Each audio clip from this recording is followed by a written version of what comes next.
Welcome, gentle dreamer. These stories are soft places to rest. Let the night unfold, and let the hush begin. Waverly Hollow was the sort of place where mornings arrived slowly, like a yawn stretching across a sun-warmed meadow. The hills there didn't roll, they reclined, as if drowsing in their own golden silence. And the trees, all moss-laced and sleepy-eyed, whispered only when the wind remembered to pass through. In this still and tender place, there lived a boy named Alder, quiet as a dandelion puff. His house was made of willow wood and rested at the edge of the glen, just near the curve of a stream that laughed only in spring. Alder had no brothers nor sisters, and he often wandered alone, collecting things most wouldn't notice, smooth pebbles that shimmered with hidden silver veins, feathers lost in soft grass, seeds curled like tiny spirals of ink. One cloudy afternoon, just before the rain that never quite came, Alder found a sheet of parchment resting atop a flat stone. It did not flutter. It did not curl.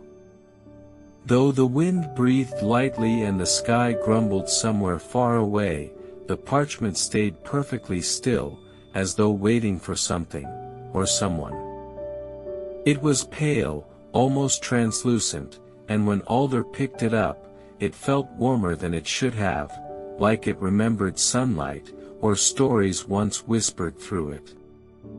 He took it home, placing it carefully in his drawer of curious things.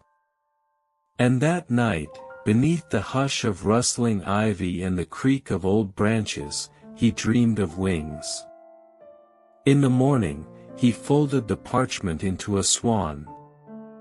Not just any swan, but one with arched neck and swept wings, each crease precise, each fold kissed by thought. Alder had always liked origami. He said little with words, but his hands spoke volumes. When it was done, he set the swan upon his windowsill, where the light touched it gently through lace curtains. And then, when the sun dipped behind the elm grove, and the shadows began to stretch like sleepy cats, the paper swan moved. It tilted its head, just slightly, toward the window. It twitched its paper wing, which caught the last glow of amber light.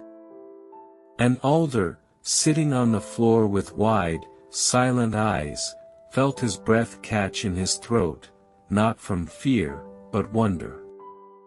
He did not speak. He only watched, as the wind outside grew still. And in the quiet hush of Waverly Hollow, the swan turned, very slowly, and looked at him. That night, the moon rose full and low, casting silver ribbons across the floor. The trees stood like statues, their limbs glazed with pale light, and the world seemed to hold its breath. Alder could not sleep. He lay beneath his patchwork quilt, eyes wide, thoughts fluttering like moths around a flame. The swan, his swan, rested upon the sill, utterly still once more. And yet, something lingered in the air. A feeling, like music with no sound. Like something waiting to unfold. When the clock struck midnight, gently, with a sound more like a chime through mist than a clang of brass, the swan stirred again. This time, it spread its wings. Not flapping, not frantic, but smooth, elegant, precise. Like silk being unfurled across a table of stars. And then, it flew. It lifted from the windowsill, weightless and slow, circling once around the room in a hush of paper whispers. Alder sat up, heart pattering gently, and the swan paused before him in the air, as if asking, "Shall we go?" He did not hesitate. Wrapped in his night cloak, he opened the window wide, and the night air rolled in like a lullaby. The swan drifted out into the moonlit sky, glowing faintly, faintly, like something between paper and starlight. Alder followed, barefoot, stepping carefully over stones and soft moss, as though afraid to wake the earth. The swan led him through the grove, where owls blinked silently and the crickets paused their song. It moved without sound, its wings stirring the dew-damp air, until they came to the edge of Waverly Hollow, a place Alder had never dared go before. A thicket of silvergrass parted before the swan, revealing an old wooden gate, arched and carved with patterns no one had seen in years. And though Alder had never seen it before, it felt like something he had once known in a dream. The swan hovered near the gate. A soft rustle, a beckon. Alder reached out. The gate creaked open, not with age, but with memory. And beyond it lay a path bathed in moonlight, winding toward a hill that shimmered faintly, as though lit from beneath by forgotten stories. The path beyond the gate curled like a sleeping serpent, twisting gently, never hurried, always seeming to know where it must lead. Alder stepped lightly, his bare feet brushing against the soft, mossy earth, while the paper swan floated just ahead, its wings glowing with the hush of starlight. As they climbed the hill, the air grew stiller, as though sound itself had forgotten how to travel here. Only the soft crisp of the swan's wings and Alder's quiet breaths kept time. The trees that lined the way were not trees at all, but tall stalks of silver reeds, crowned with feathers instead of leaves. They whispered to each other in a language of breezes, too soft to understand, yet too beautiful not to hear. At the top of the hill stood a stone circle, 12 pillars, worn with age, yet somehow, humming. Not a sound exactly, but a feeling, a low vibration in the chest, as if each stone still remembered the music that once danced between them. The swan circled once, then descended to the center of the circle, landing as lightly as a breath on a mirror. Alder followed, stepping past each pillar as though they were guardians of forgotten time. And then, as the moon reached its peak, something strange and lovely occurred. The stones began to shimmer. Softly. Slowly. Pale veins of light traced their surface, like ink flowing through old marble. The air grew thick with the scent of rain that hadn't fallen, wet bark, quiet petals, and something older, perhaps parchment, perhaps memory. Alder stood in the center, looking around, unsure of what to do. The swan, now perched on a flat stone, tilted its head once more. It made a soft sound, not like a bird, but more like the rustle of paper being turned. A page of silence. A question. A beginning. And then, just for a moment, the boy saw them. Wings. Dozens of them. Hundreds, perhaps. All made of paper, all drifting gently through the air like snowflakes that forgot to fall. They moved not in chaos, but in quiet harmony. Some were folded swans, like his own. Others were cranes, owls, even fantastical birds he had never seen before. Each glided in circles, weaving between the pillars, creating patterns in the air that felt like lullabies too soft to sing. They passed through him, not touching, yet not distant, leaving behind a faint tingle on his skin and the feeling of being remembered. Alder watched, wide-eyed, as the dance continued. And then, his swan joined them. It lifted into the air with grace, rising among the others like a note added to a perfect chord. And Alder, standing in the center of it all, felt not small, but necessary, as if the quiet within him had always been part of this song.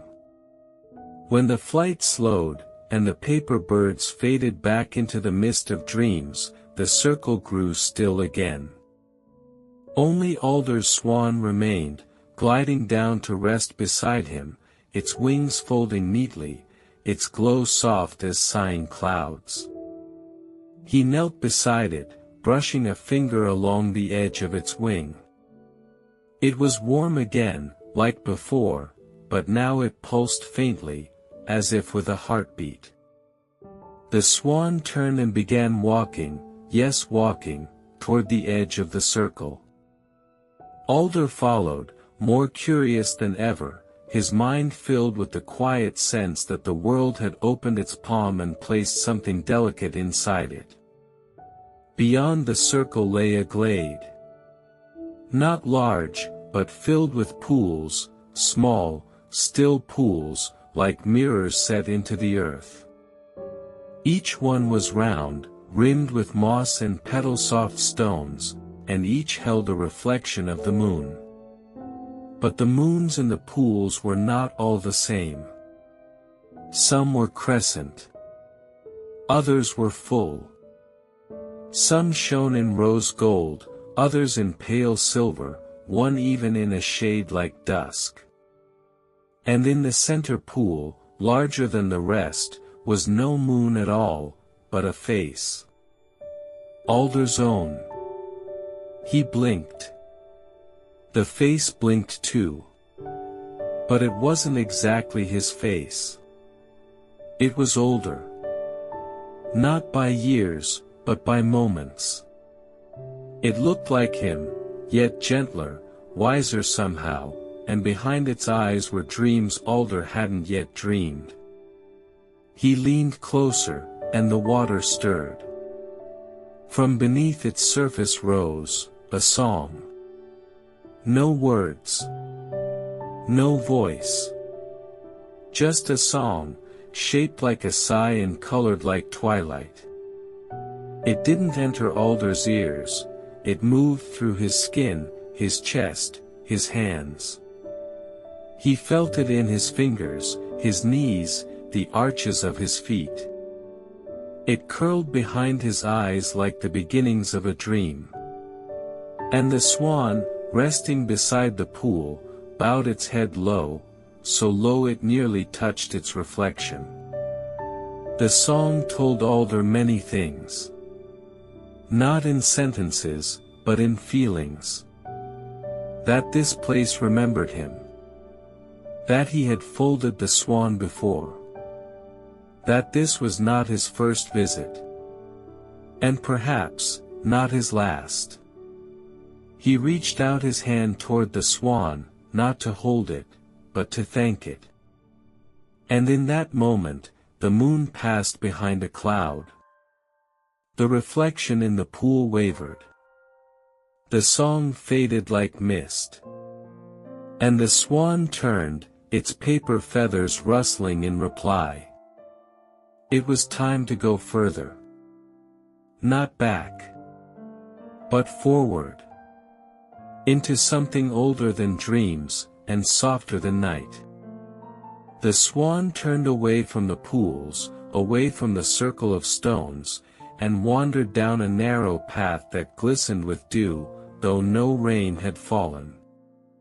Alder followed, his footsteps soundless now, as though the earth itself wished not to interrupt whatever quiet story was unfolding. The trees grew thicker here, their trunks pale and smooth, like they had been carved from bone-white driftwood.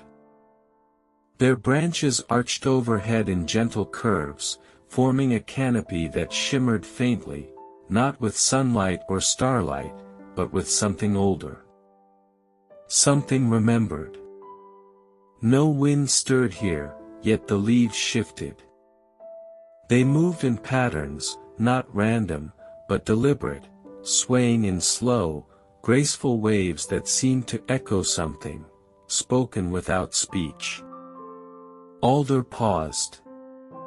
And though there were no voices, he understood. This grove was listening. Not watching, not waiting, but listening, with every leaf and every root. The hush here was not empty, it was full, like a room filled with gentle breath. The swan stepped ahead, between the trunks, and Alder noticed now that each tree bore carvings near its base. Not names, not words, but small folded shapes. Paper birds. Just like his own. Hundreds of them.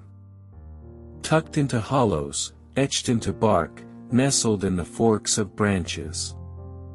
He reached out to touch one, the closest, a tiny heron folded from bark paper, perched beside a small mossed stone. The moment his finger brushed it, a whisper passed through him.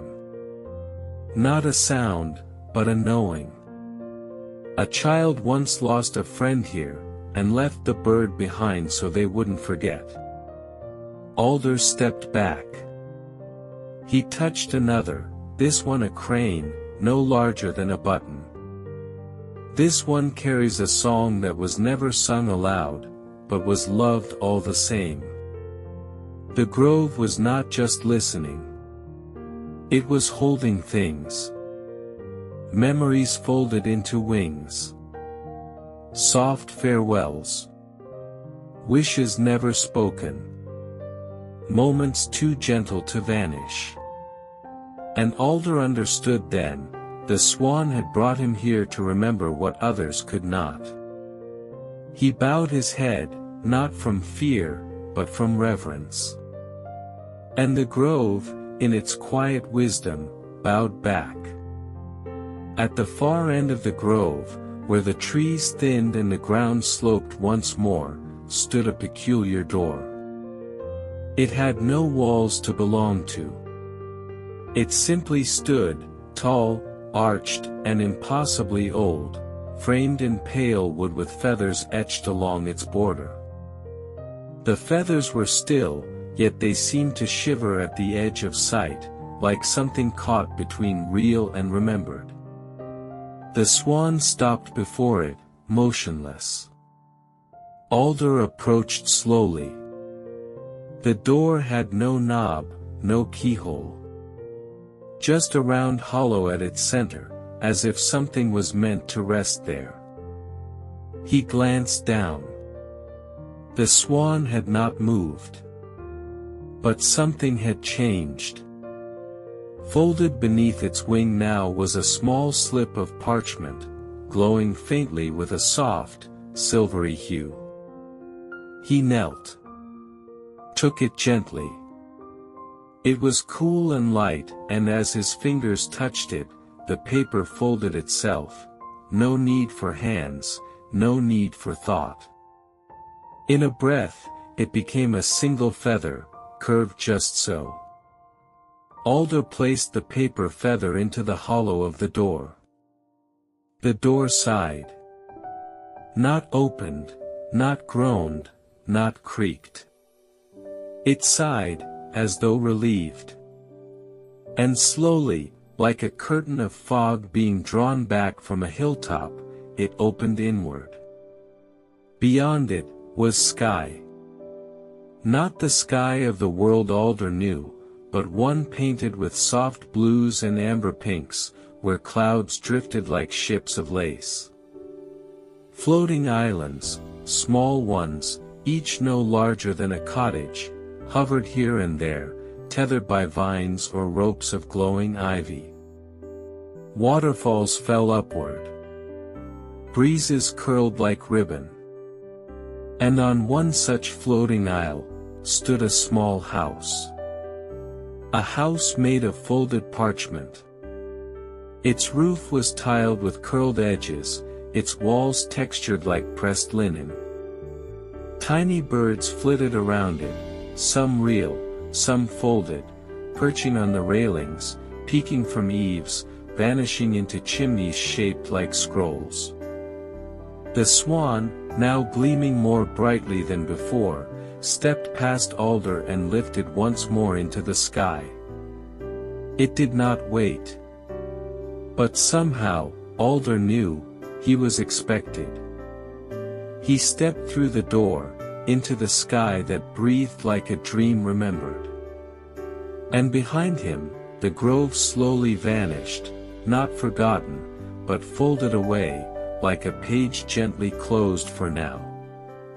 The air beyond the door was not cold, nor warm, but something in between, a kind of hush that wrapped itself around Alder like a shawl woven from dawnlight. He stepped lightly onto the floating aisle, and the moment his foot touched the ground, it gave a sound, not a crunch, not a crack, but a flutter. As if the grass itself were made of pressed parchment. Tiny paper leaves rustled at his feet, curling slightly in the breeze.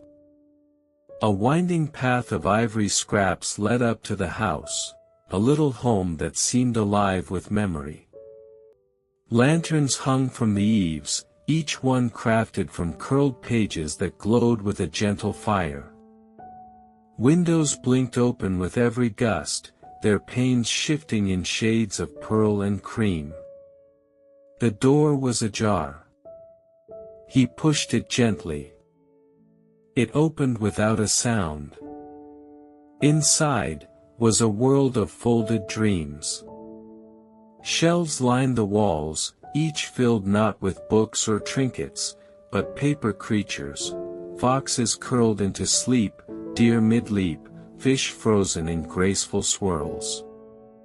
A mobile spun lazily above the hearth, its pieces cut from maps no longer known, archipelagos shaped like wings, coastlines that mimicked feathers. The room was warm with silence. And yet, he was not alone. At the far end of the room, beside a desk lit by a soft glowing orb, sat a figure. Old. Bent slightly at the shoulders.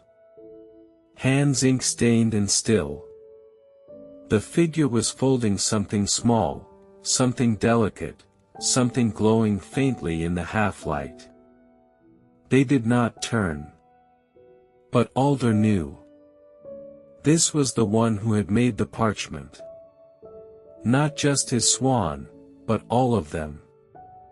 Every folded bird he'd seen in the stone circle, in the grove, on the shelves. This was the maker. And still, the figure did not speak. Because words were not needed here. Instead, they reached out a hand, slow, trembling, kind, and offered Alder the thing they had just folded. A second swan. Smaller. Simpler. Yet somehow, deeper. Alder accepted it. And the moment his fingers touched the folded wings, the walls of the house rippled, as though the air itself had exhaled, and every paper creature in the room turned toward him. No flapping. No sound. Just attention. And then, like a breath too long held, the house began to dissolve. Not vanish. Not fall. But gently fold in upon itself. Corners lifting. Walls curling. Windows becoming windows no more. The floor beneath his feet remained, until only Alder, the maker, and the two swans remained. And then the maker lifted a hand, pointed once to Alder's chest. And vanished. Like a page turning itself, softly, into the next chapter.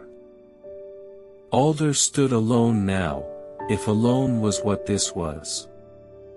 The two swans in his hands pulsed faintly, like twin embers glowing beneath ash. The sky around him shimmered, no longer dotted with floating isles, but filled instead with great waves of folded wind. Breezes shaped like ribbons unfurled and drifted past, carrying scents of old ink, soft cedar, and something else, nostalgia, perhaps. He didn't know where to go. But the swans did. The first, the one he had folded, rose into the air. Its wings unfurled, catching a current of invisible guidance. The second followed, but more slowly, as though it were not entirely finished. Alder reached up and touched it again. And something curious happened. Its paper unfolded slightly, revealing inside, a message. Not written, but pressed, like a whisper flattened into the fibers. And when he looked, really looked, he remembered. It was a fold he had once learned in the library near his old home. A pattern he'd never dared try. Too complex. Too intricate. But now, it was asking. It wanted to be finished. So he sat, right there in the sky that bent like parchment, and opened his hands. He unfolded the second swan, carefully, delicately, tracing the folds that had already been made. They knew where to go. His fingers remembered them. He was not inventing the shape, only revealing it. The swan grew more beautiful with each crease. A curl here. A twist there. A fold that mirrored the path through the grove. A pattern that matched the pools of moonlight. Every piece of the journey, now tucked into wings. When he finished, the second swan was no longer small. It had grown, not in size, but in presence. It shimmered with a kind of quiet authority, as if it now held a story worth carrying. And then, for the first time, both swans spoke. Not aloud. Not in words. But in images.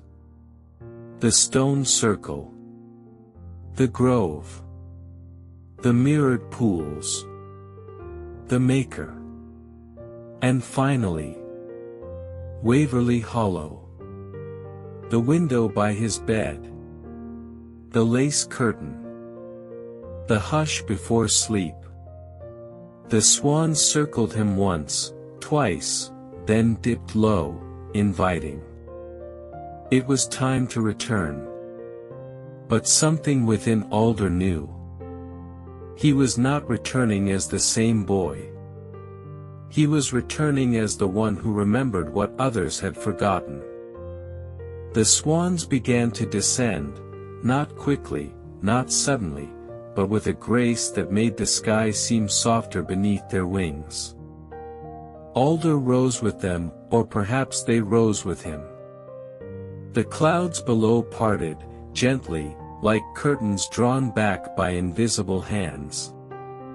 And there, far beneath the glimmering folds of the sky, lay Waverly Hollow. Still. Quiet. But not unchanged. The trees swayed in a rhythm he recognized now, not the idle rustling of wind, but the slow pulse of remembering. The stream curved just as it always had, and yet, it gleamed now, catching every last glint of the moonlight as if it had secrets to reflect. As Alder descended, the swans at either side of him folded their wings, not to fall, but to glide. They curved through the familiar hills like old friends returning home, their paper feathers catching the cool air in a silent lullaby. He landed softly, just outside his little Willowwood house. All was just as it had been, yet Alder saw it differently now. The ivy that curled near the window held the same number of leaves, but each one seemed to nod, acknowledging something they had known all along. Inside, the room was unchanged. The quilt still lay in gentle folds upon the bed. The drawer of curious things waited quietly.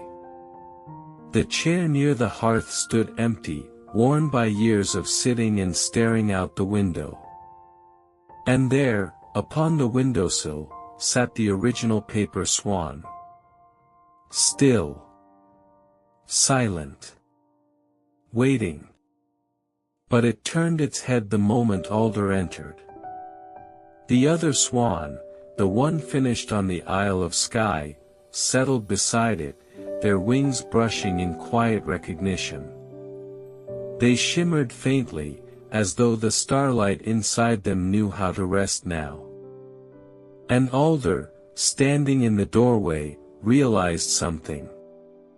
Nothing needed to change for everything to feel new. He stepped closer, knelt, and looked out the window. The sky beyond was deep indigo, the kind that comes just before dawn. The stars blinked slowly, drowsy with their own dreaming. And in the stillness, he whispered a thank you. To the swans. To the silence. To the folds. To the journey that had never truly left him. Days passed, though Alder no longer counted them in hours. He measured them in hushes, in petals, in the sound of wind tracing soft patterns on the walls. The world did not ask for noise anymore. It asked only for care. Each morning, the swans were still there. The original sat with its gaze turned gently outward, always watching the sky, as if waiting for stories to return. The second, now fully folded and faintly golden, rested beside it like a second heart. Sometimes, they moved together. Not flying. Not walking. Just shifting slightly, enough to remind him they were still listening. And Alder, he began to fold again. Not with urgency. Not to find answers. But as one would tend a garden, with patience, and rhythm, and wonder. He folded birds from leaf paper, flower paper, cloud-thin rice parchment. He folded cranes with wings spread wide, and robins with curled tails, and once, even a phoenix made from pressed autumn leaves. Each one, he placed gently by the window, or near the sill, or out by the stream beneath a stone. And each one, seemed to hum. Not with sound, but with the memory of touch. One morning, as dawn melted through the mist like honey through warm tea, Alder stepped outside and found the trees filled with birds. Not just paper ones. Real ones too. Blue-throated songbirds, sleek doves, golden sparrows that shimmered in the light. And in the branches, he noticed something else. Some of his folded birds had taken root. Feathers of paper, grown into twigs. Wings becoming bark. A strange and gentle alchemy. They were becoming part of the world. And so was he. He realized then, this was why the swan had flown. Not to show him another place, but to remind him of this one. The folds weren't meant to stay hidden in drawers. They were stories. Wishes. Quiet remembrances of things too soft to speak aloud. They were meant to be shared. As the season turned, Waverly Hollow bloomed, not with color alone, but with something more delicate, more enduring. Along the edges of every lane, nestled in the hush of every window, small folded birds began to appear. Not only alders. Others too. Children, curious and bright-eyed, began to mimic what they saw, folding scraps of paper into clumsy shapes that fluttered when placed on stones or porch rails. Old men and women with stories locked behind gentle eyes unfolded the memories of their youth into parchment, forming wrens and finches and tiny larks. They said little, but their hands moved with surprising grace. A quiet art grew through the village like a vine of wonder. Some folded birds were placed beneath trees and did not move. Others vanished in the night, only to be seen later, circling rooftops or drifting down the stream. No one claimed to know how or why. But no one questioned it either. Because Waverly Hollow, once still and drowsy, now pulsed with something deeper than sound. It pulsed with remembrance. One evening, just as the sun yawned behind the hills, Alder stood on the hilltop near the grove, that hidden place which had once only existed in moonlight. Now, in the amber hush of twilight, he could see the outline of the stone circle. It remained faint, like a secret kept just beneath waking thought. The two swans joined him. One on either side. They looked out over the hollow together, boy and birds, silent, content. And then, the breeze arrived. Gentle. Laughing. It rolled through the grass, winding between trees, lifting small feathers and fallen leaves. It circled Alder once, and then, it lifted the birds. First the smaller ones, the robin, the crane, the tiny folded phoenix. Then others, those hidden near streams, tucked in garden corners, pressed between ivy vines. And finally, the two swans. They did not resist. They rose into the golden air, circling Alder with a warmth that had no source and no end. They dipped once, twice, wings brushing his hair, his shoulder, his heart. And then they flew toward the horizon. Not away, but onward. Carrying with them every story Alder had folded into their wings. He watched until they vanished into light. And smiled. Years passed. As they always do. The stream still curved gently through the meadow, still laughed softly in the spring.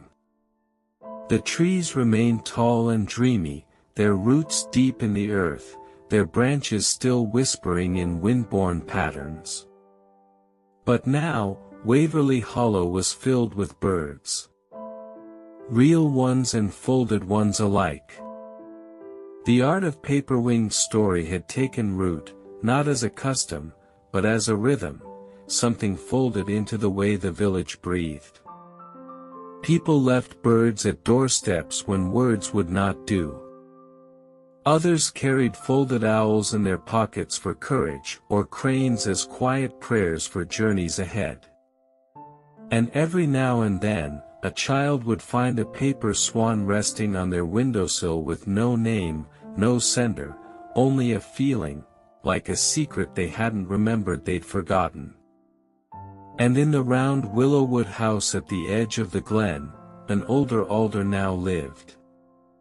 His hands were slower, but no less careful. He still folded. Not as often.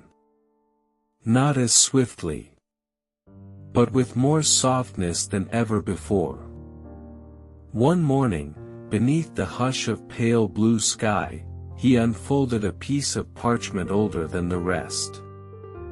Its corners were soft. Its surface held traces of starlight. And this time, he did not fold it into a bird. He folded it into a door. A delicate shape, narrow and arched, with feathered carvings and a hollow at the center. And when it was done, he placed it gently on the windowsill, beside a swan that had never flown. The wind stirred. The door shimmered. And Alder, smiling faintly, turned back to his tea. Because he knew. Some folds are not meant to keep things in. Some folds are made to let things go. And somewhere, far beyond the hollow, perhaps in a grove, or beneath a sky of floating isles, or inside a house made of parchment and memory, a boy was waiting. To remember again. To fold again. To follow the swan. When the moon was right. And the wind, once more, carried whispers through the trees. And so the story closes, like wings drawn in sleep. The hollow rests. The paper quiets. The dream continues, beyond the edge of the page. At twilight, a hidden tea house appears on a hill beyond remembering. Its cups hold more than tea, they steep forgotten feelings and dreams left behind. There was a hill, rounded and pale, that no one ever seemed to see until the last petal of sun fell behind the trees. It did not hide, nor shift, nor vanish by spell, but still, it slipped the gaze of morning, and only found its shape when twilight sighed across the land like a silken shawl. To the east of a quiet orchard, beyond a trail where lavender grew in the cracks of old stones, the hill stood, simple, steeped in dusk, and crowned with a single structure, a round little house with eaves like curled parchment and lanterns that never fully flickered out. The villagers, if they spoke of it at all, called it the hill that dreams keep, or sometimes just the place beyond remembering. And upon that hill, when the sky wore its softest indigo, stood the tea house of the second moon. No path led to its door. No maps marked its place. Those who arrived did not walk, nor plan, nor even search. They simply came. It happened on evenings when the heart grew heavy without warning. When thoughts folded in on themselves like paper cranes too tired to fly. When one's voice felt too quiet to be heard even by the stars. On such nights, the hill would rise. The tea house would wait. And someone, somewhere, would find themselves standing at its door, with no memory of how they got there, but with the soft, certain feeling that they had always meant to come. It was on such an evening that a traveler, wrapped in a weather-worn cloak the color of dry leaves, appeared on the hill. He did not know his name. He remembered nothing clearly, save for a faint ache in his chest where his thoughts should have been, and the peculiar tug of the moon above, not the bright one, full and round, but a second, dimmer crescent that shimmered faintly just beyond sight. He climbed the slope slowly. His boots made no sound. And when he reached the tea house, its round door open, the warm breath of candlelight curling from within, he stepped inside without fear. For though he remembered nothing, something inside him sighed. He was home. The room was dim, but not dark. Lit with lanterns that glowed like old honey, and a hearth whose fire crackled low, steady, and kind, the space felt older than memory, and yet untouched by dust or time. Wooden shelves curved with the shape of the walls, each one lined with teapots of all kinds, glazed and chipped, smooth and speckled, shaped like flowers, shaped like birds, shaped like clouds caught mid-drift. The scent that lingered in the air was not just tea, it was comfort, folded with memory, steeped in warmth. A trace of cinnamon. A thread of jasmine. A ghost of something sweet, like rain just before it falls.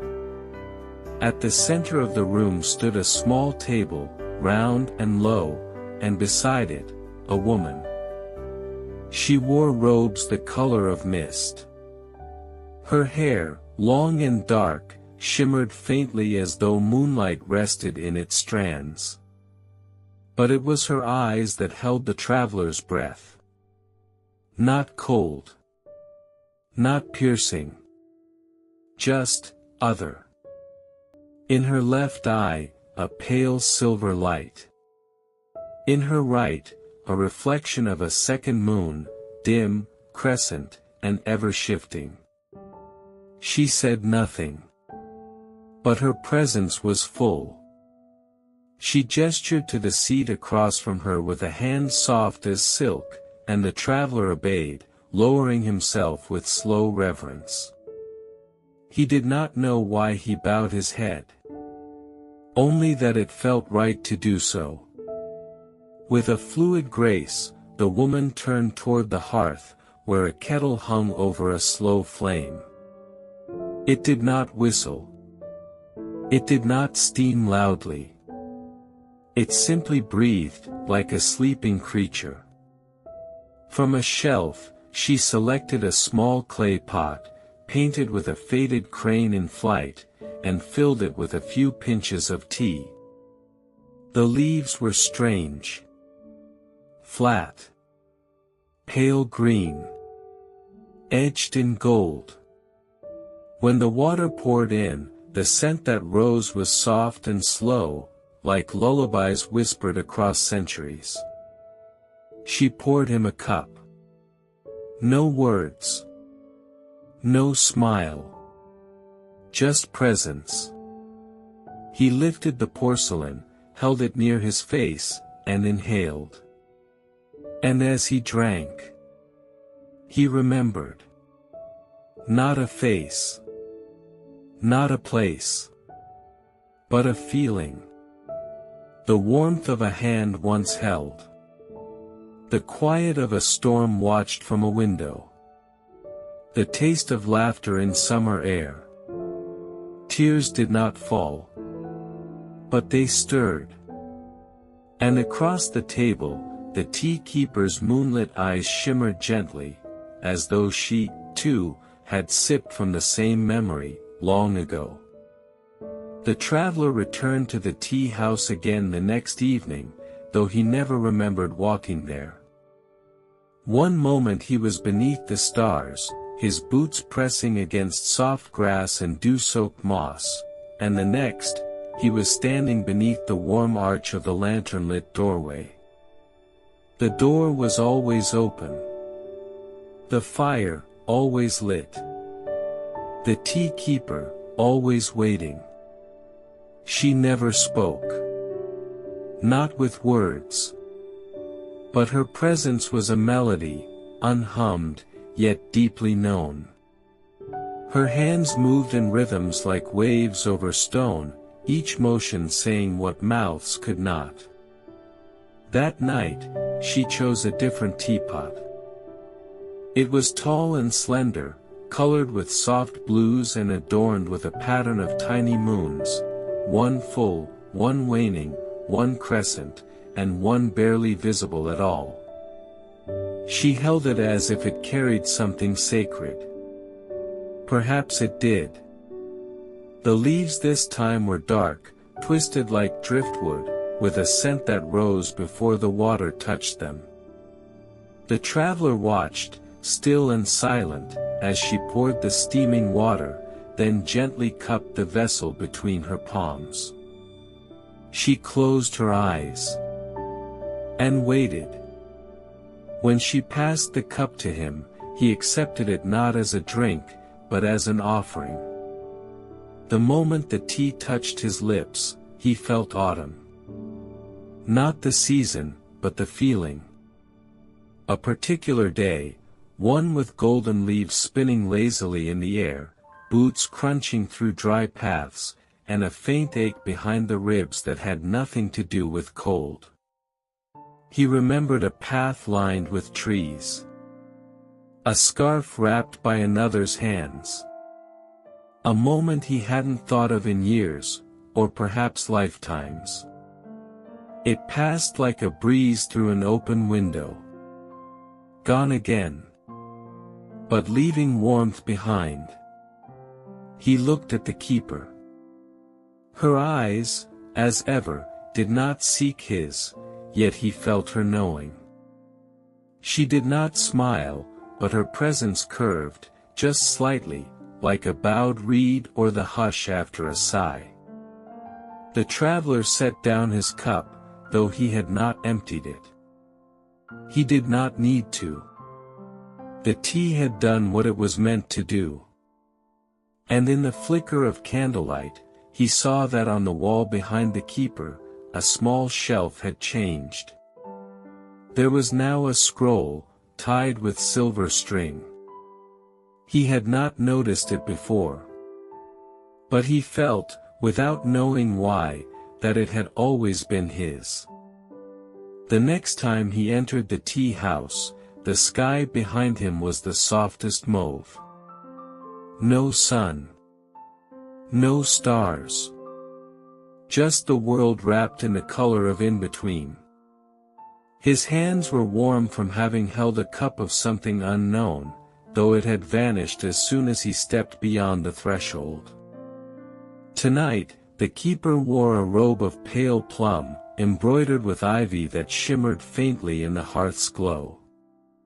Her hair was pulled back with a band of silken thread, and her eyes, moon-silver and soft, seemed to carry no expression at all, and yet, so many. Without a word, she rose and went to the wall. The scroll. The one tied with silver. She removed it, held it to her chest for a breath, and placed it before him on the table. Her hands lingered near it. Not hovering. Not instructing. Just waiting. The traveler stared. He had no reason to open it. And yet, it called. With trembling fingers, he untied the cord. The scroll unrolled with a hush, like wine through dried reeds. But instead of words, it held images. Simple ones. Drawn in ink so fine it looked like memory itself had been pressed into the parchment. A lake. A boat. A figure alone, looking toward a bridge made not of wood, but of reflections. A second moon rising behind clouds, and then, a doorway made of steam, with the figure stepping through. At the bottom of the scroll, a single name was written. Faint. Faded. Unreadable. But the moment his eyes touched it, the traveler knew it had once been his. He did not try to speak it. The name was not meant for the mouth. It was meant for the heart. And as he closed the scroll and passed it gently back to the keeper, she bowed her head for the first time. A deep, slow bow. And in the silence that followed, the traveler felt as if a page inside him had just turned. The nights grew softer, though the stars above never quite returned. Each time the traveler arrived at the tea house, it was always just after twilight, when the sky blushed lavender, and the hills held their breath. The tea house never changed. Not truly. And yet, something inside it always shifted, a cup moved here, a teapot glowing a little brighter there. As though the room itself was listening, and listening had changed it. This time, the keeper placed a teacup before him that shimmered faintly in the firelight.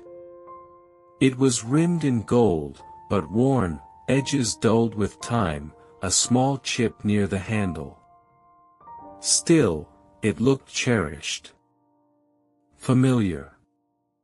The tea she brewed was pale.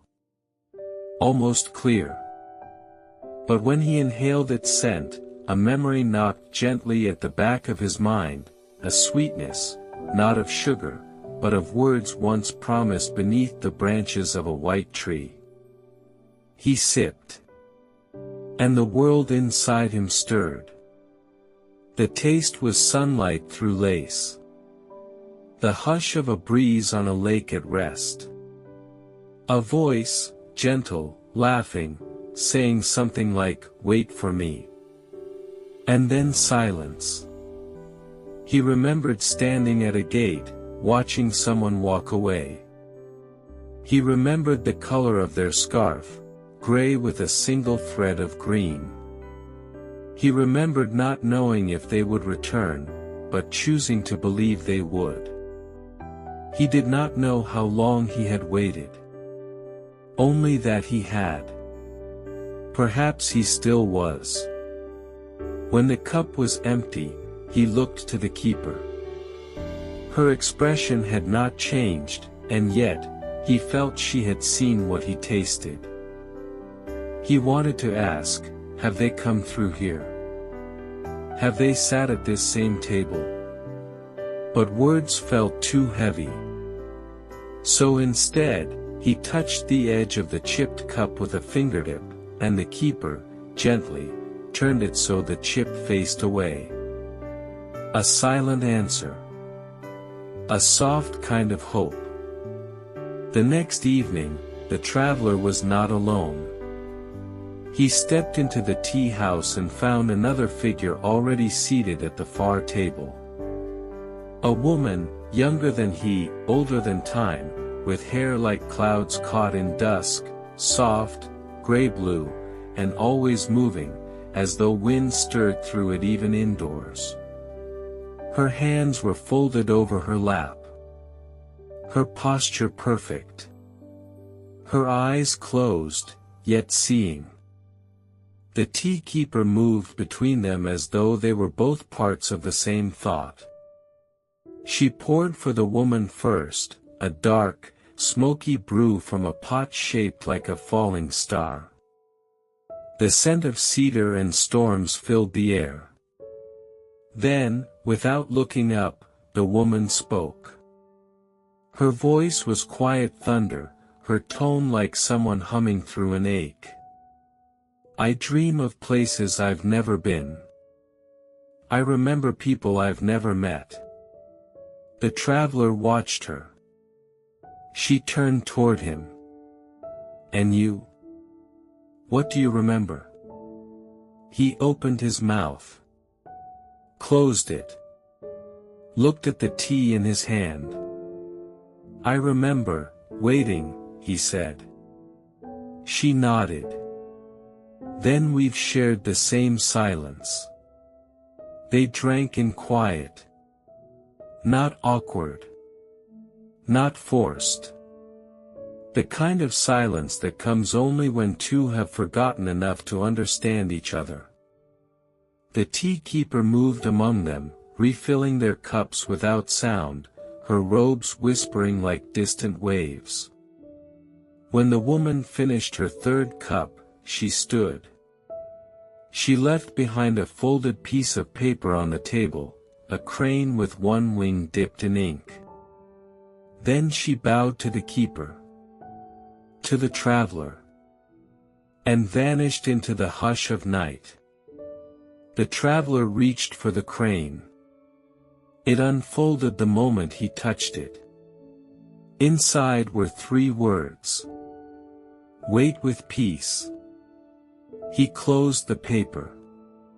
Held it to his chest. And for the first time, smiled.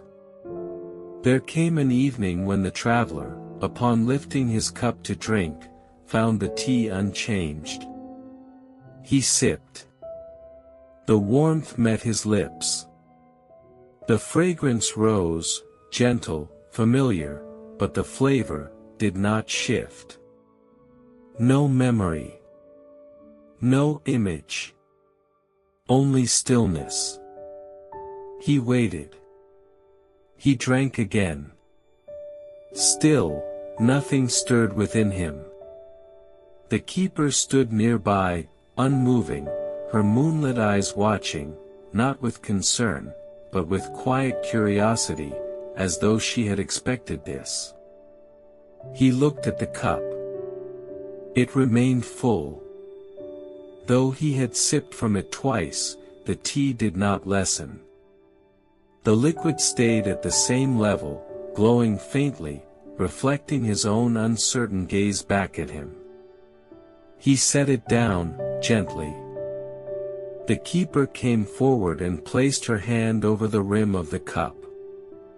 For a long time, they stood like that, both watching the still tea, as though waiting for it to speak. And then, it did. Not with words, but with a feeling that filled the room like slowly gathering mist. "It is time for you to speak," it seemed to say. Not aloud. Not to the keeper. But to himself. He closed his eyes. Reached inward. And there, beneath layers of silence and soot, he found a single moment, one he had avoided, one that sat like an unopened envelope in the back of the mind. A doorway he had chosen not to step through. He saw himself turning away from someone. A younger version. A shaking hand. A voice whispering, "I can't." He had not walked away from them, exactly. But from the answer they had offered. From the path that could have been. He opened his eyes again. The tea shimmered softly now. Its surface rippled. It was no longer waiting. It had listened. The traveler drank, and this time, the cup emptied. And in the reflection that followed, he saw not the past, but the space where forgiveness might grow. The tea house had always glowed, gently, with the warmth of unseen stars, its lanterns humming with a memory of constellations long gone. But on this night, when the traveler arrived, the sky was deeper. Darker. There were no stars. Only the second moon. Soft. Low. Full of things unsaid. He stepped inside, slower than usual, his steps sounding louder in the stillness. The hearth crackled faintly. The shadows danced wider. The keeper was already seated across from him, her eyes hidden behind the veil of her hair. Tonight, there would be no new tea. The pot sat cooling beside her. Instead, she lifted a single cup between both hands, as if offering it to the air itself. She gestured to him. He sat. And she passed it to him, both hands, slow, with reverence. The cup was plain. No pattern. No color. Its weight was heavier than any he had held before. When he brought it to his lips, the taste was not of herbs or leaves. It was silence. It was the flavor of everything he had not said. Of every time he had looked away from himself. And as he drank, he saw not visions, but shadows, gentle ones, shaped like the people he had forgotten to love. A friend whose letters went unanswered. A mother whose voice had faded in memory. A version of himself, sitting alone by a window, hands idle, waiting to be remembered. He did not cry. The tears had already been poured into the cup, long ago. When it emptied, he placed it down. The keeper looked up at last. Her expression had not changed. But behind her, the window revealed a single star, bright, small, distant. And rising beside it, the faint curve of the first moon. They had come together at last. On the 9th evening, the traveler did not enter through the usual doorway. The tea house had shifted. The lanterns outside burned a little lower. The walls seemed thinner, softer, almost translucent at the edges. The wind hummed, low and thoughtful, like a kettle left to whisper on the fire. This time, the traveler was not guided to the round table in the center. Instead, the keeper led him, quietly, to a small room at the back of the house. It had no windows. Only shelves. And upon those shelves sat hundreds, perhaps thousands, of cups. All empty. All different. Some were chipped. Others smooth as river stones. Some were carved from wood, others shaped from delicate glass. Some were plain. Others painted with flowers, feathers, or falling leaves. The keeper stood in the doorway, not entering. The traveler understood. This room was not for her. It was for those who had passed through. He stepped gently between the shelves. Each cup called out to something in him, not loudly, but with a faint echo, like the memory of a conversation overheard long ago. He stopped before one, small, simple, made of soft clay. He did not recognize it. And yet, as he touched it, he felt warmth. Not from the cup, but from the moment it had once held. A laugh around a fire. A hand squeezing his shoulder. A glance exchanged, saying more than words ever could. He touched another, slender, ivory white with gold leaf around the rim. He saw a garden. Rain falling gently. A promise not spoken, but shared. Cup after cup, the feelings gathered like petals on a breeze. He realized then, these were not just tea vessels. They were memory vessels. Each visitor left one behind.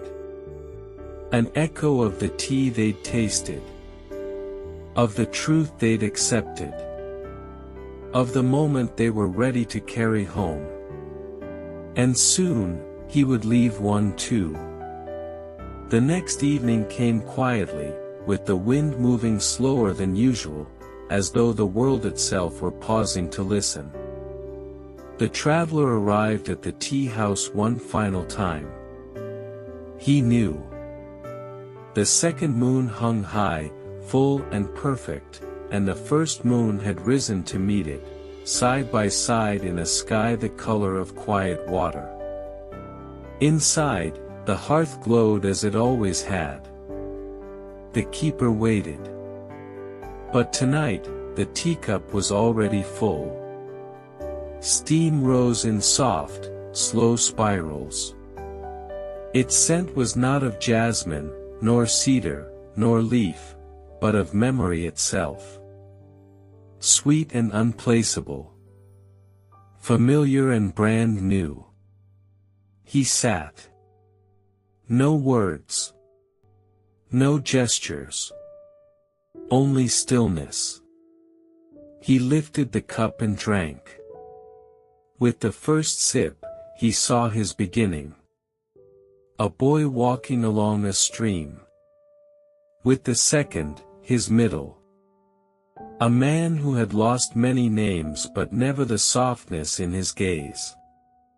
And with the last, he saw no future. Only now. And in that now, he was full. Not with knowledge. Not with answers. But with peace. When he set the cup down, the keeper bowed to him. A full bow. Low. Respectful. Final. He stood. Bowed in return. And without another glance, he stepped through the door. Not back. Not forward. But inward, into the path that had always waited for him to walk it. The tea house behind him shimmered once in the moonlight, like paper touched by breath. And vanished.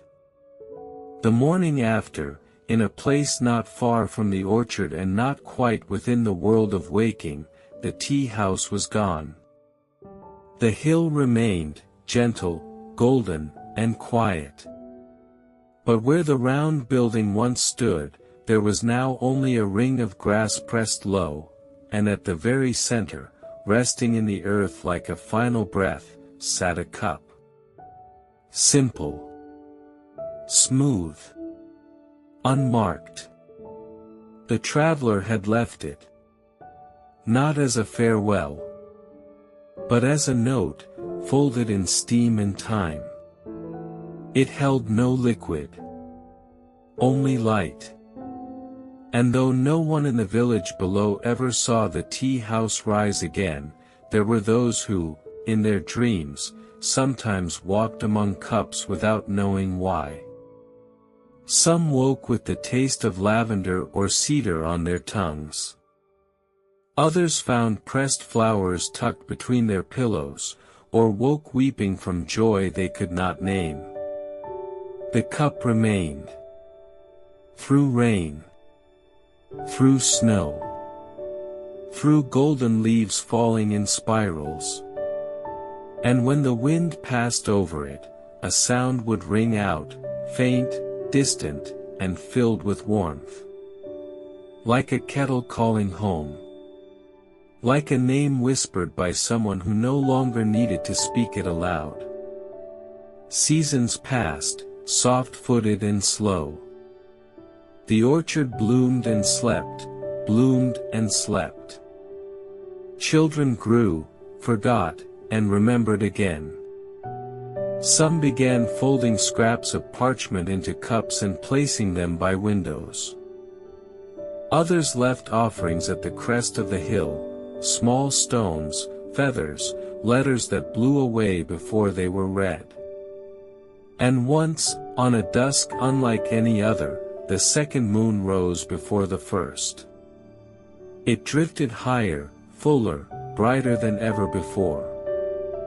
And a few who looked up that evening said they saw, just for a moment, a round little tea house appearing in its light, its lanterns flickering, its door half open, its hearth glowing like an old friend's smile. No one climbed the hill that night. They didn't need to. The tea house wasn't gone. It had only been folded into the sky, like a cup held in quiet hands.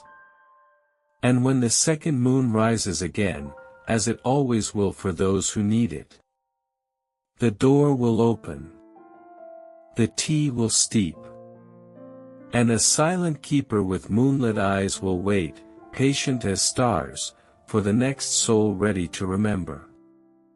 And so the tale closes, warm, fragrant, and gently full. A cup emptied not in loss, but in light. In a valley where time is measured by falling cherry blossoms, a quiet painter waits for the 1 hour each day when the world holds still. In a quiet valley, nestled between gentle blue hills and sleeping meadows, time was not kept in clocks or calendars.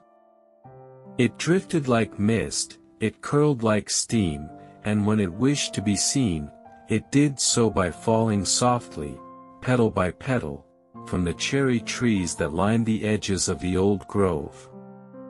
This valley was small, and few lived there. The paths were moss-lined, the streams slow and thoughtful, and the wind wandered as if it had all the time in the world.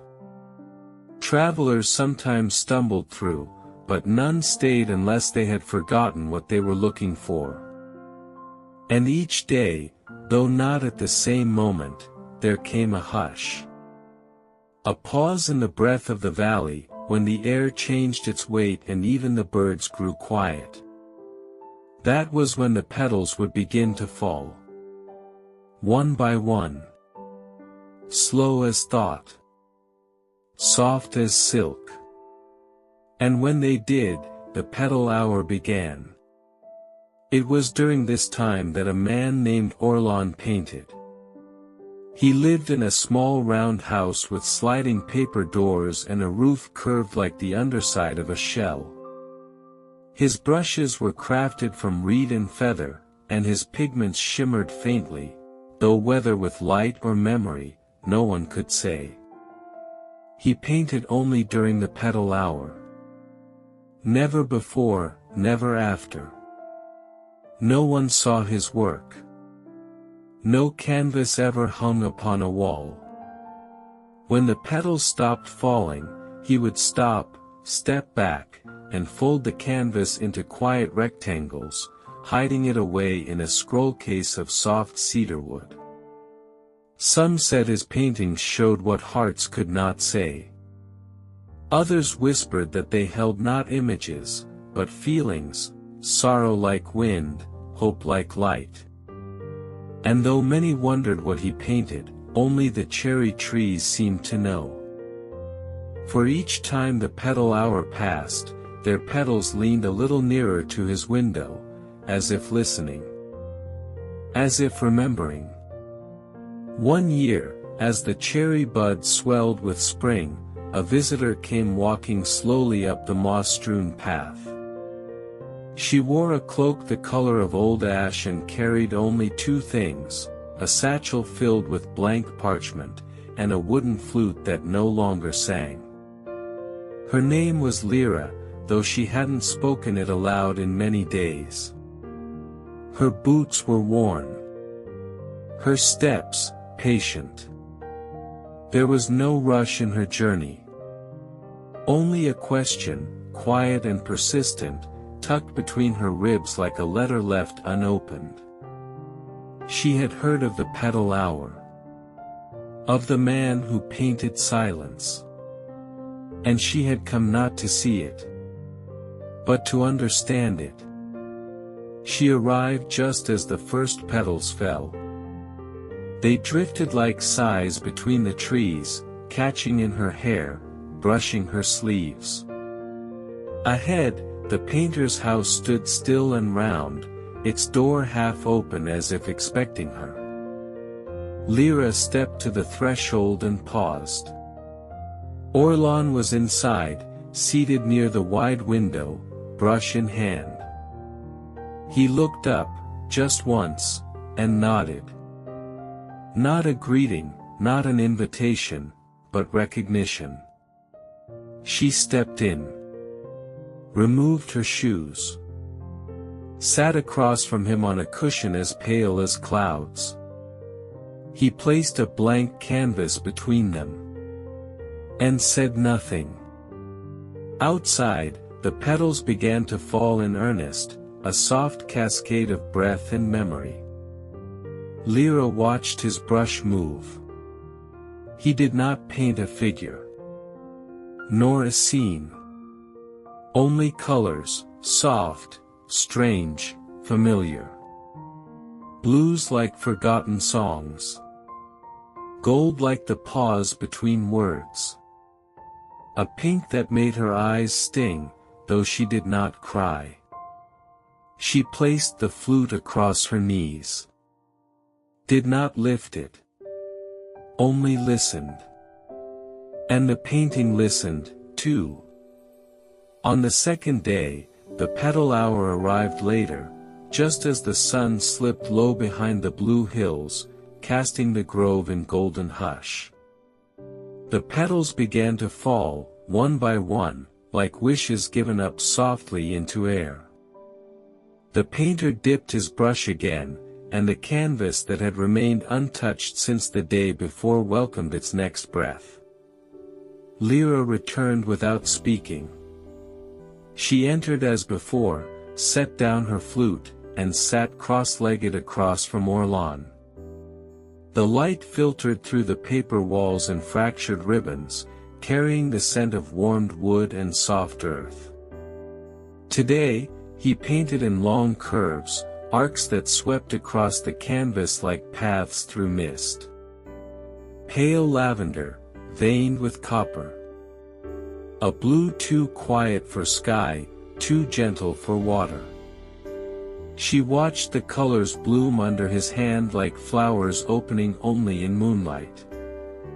One color, in particular, caught her.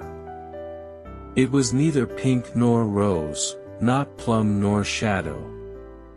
It shimmered between shades, shifting with the angle of her breath. When she leaned forward, her chest ached, not from pain, but from remembering something she could not name. "What is that color?" she asked, barely above a whisper. Orlan did not look up. He paused his brush, held it poised just above the page. But he did not answer. There was no word for it. Only the silence that followed a truth once known and now returning, slowly, gently, like spring light through frost. Outside, the petals fell. Inside, the color remained. That evening, Lyra did not leave. She stayed curled on the cushion near the window, wrapped in a blanket the color of smoke and time. The fire in the hearth whispered like old parchment being turned, and outside, the cherry trees held their branches still, as if the valley itself had leaned in to listen. She dreamed, though she would not remember it clearly. In the dream, the grove hummed, not with voices, but with breath. Leaves moved in patterns that resembled music. The wind carried a tune with no melody, only longing. She walked barefoot, her flute at her lips, though she made no sound. The notes came from the trees, not her. And somewhere ahead, in the space between branches, she saw a figure painting with light. The next morning was quiet. Mist hung low in the valley, and dew clung to each petal like pearls. The petal hour returned early that day. Lyra was already seated when the petals began to fall. She placed the flute across her knees again. Her fingers hovered near the worn mouthpiece, just close enough to feel the coldness of stillness. Orlan painted differently this time. He painted two figures. One bent forward, shaping something with their hands. The other, seated cross-legged, with their lips just parted, still, waiting, listening. No eyes. No faces. Just forms. Lyra's breath caught. She had not played the flute in many years. She had forgotten why.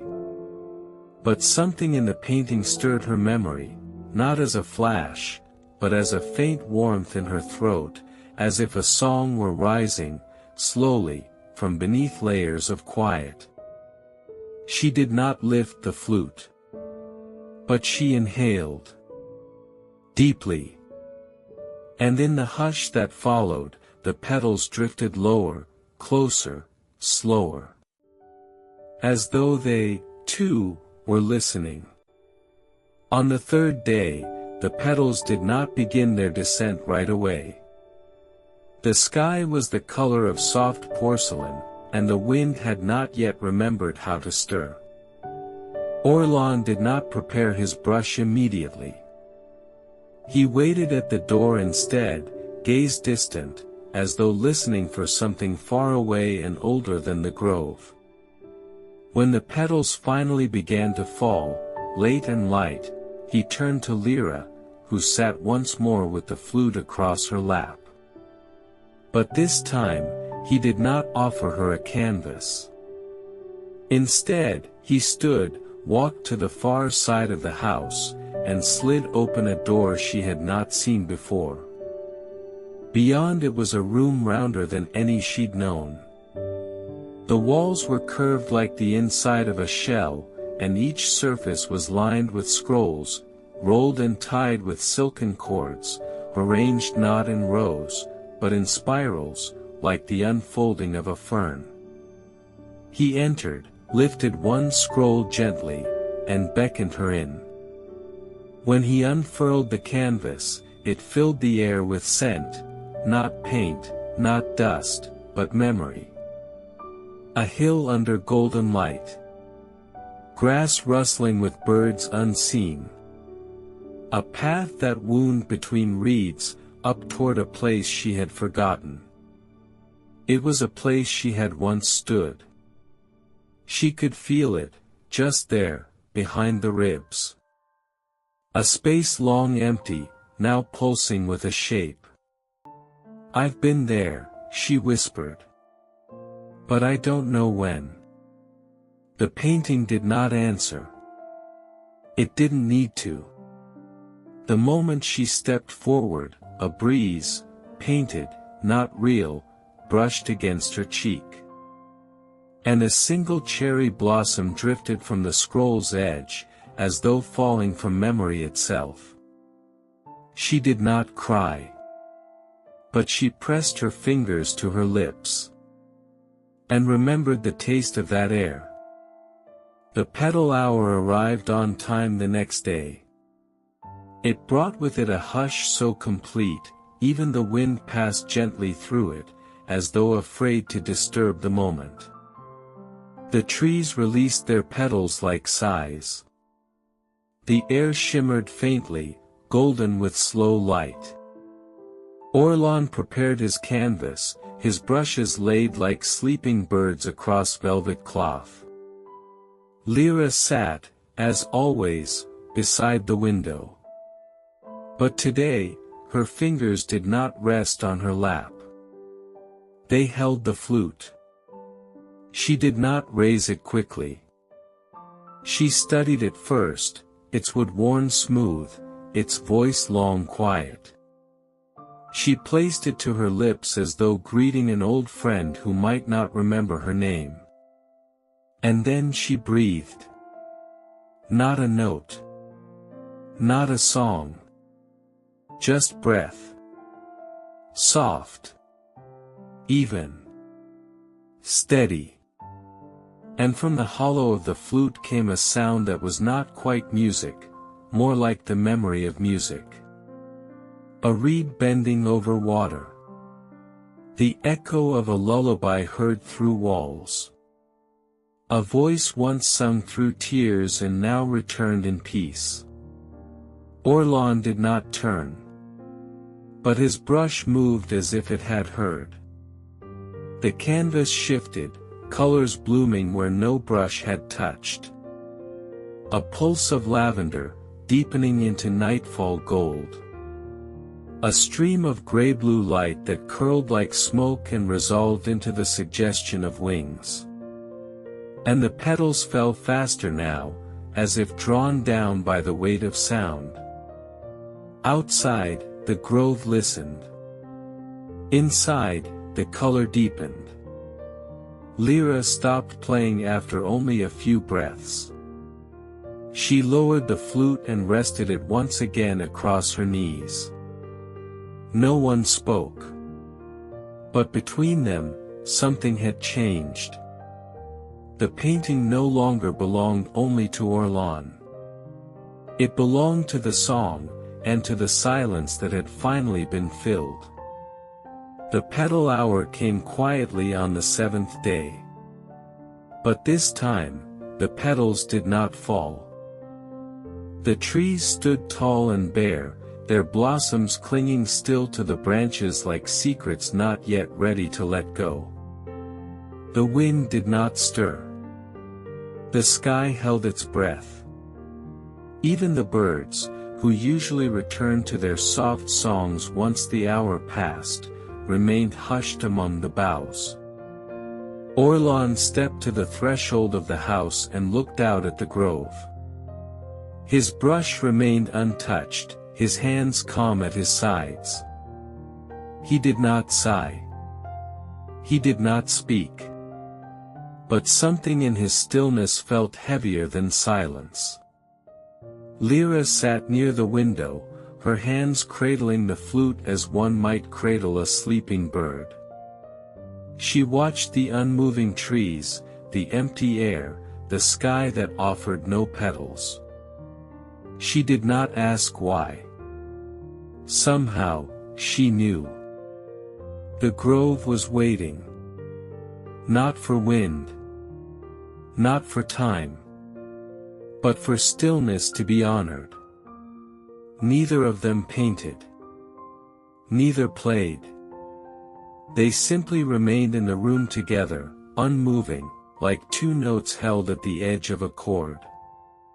Then, just as the shadows began to stretch, Orlan stepped to the canvas he had painted for 6 days. The one that had listened to breath. That had caught the edge of dreams. That had heard the beginning of a song. He ran his fingers lightly across its surface. And then, without hesitation, he began to fold it. Not in haste. Not to hide it. But slowly, deliberately, along careful creases only he could see. Folds made not with hands, but with understanding. Corners tucked like petals returning to bud. Lyra watched, unmoving. And when the final fold was made, the canvas had become a shape both strange and soft. A scroll, but not closed. A memory, but not gone. He placed it gently in a cloth of deep violet. And placed that on the windowsill. Neither of them touched it again. The next morning, the valley awoke in pale gold. The dew clung to the grass like small forgotten dreams. The cherry trees held their blossoms still, silent, whole. No wind blew. But the air no longer felt paused. It felt full. Lyra rose with the sun and stepped softly through the doorway of the painter's house. She wore her cloak again, though it now shimmered faintly with traces of color, as if the valley itself had painted her during sleep. She carried the flute on her back. The parchment in her satchel remained blank. But not empty. Orlan waited outside the grove, watching the light fall across the hills. He did not speak when she approached. He only nodded once. She nodded in return. There was nothing more to say. Somewhere in the distance, the faintest breeze stirred the edge of a branch. But no petals fell. Not yet. Lyra turned, her boots pressing gently into the soft moss path. She did not look back. And as she walked, she felt, not with her eyes, but with something deeper, that the trees behind her had begun to lean ever so slightly in her direction. As if listening. As if remembering. Back in his house, Orlan returned to the scroll he had folded. He did not open it. Instead, he reached for a new canvas. And when he lifted his brush, he paused. Because now, there was a color he had never used before. It shimmered softly. Neither red nor blue. neither gold nor violet. It was the color of something returned. Of something found, then let go. The color of a voice that no longer needed to sing aloud to be heard. And he painted with it. Quietly. Completely. Until the petal hour passed not only through the air, but through him. And stayed. It was late spring when the petals fell again. Days had passed since Lyra's quiet departure, and the cherry trees had held their blossoms tight through wind and sun, as though waiting for the right stillness. The sky was pale and slow-moving, the kind of sky that seemed to listen more than speak. Orlan stood in his doorway, brush in hand, though the canvas before him remained untouched. He had painted nothing since she left. Not because the colors were gone, but because the silence had changed. It no longer asked to be shaped. It simply sat beside him, like a guest who did not need to speak.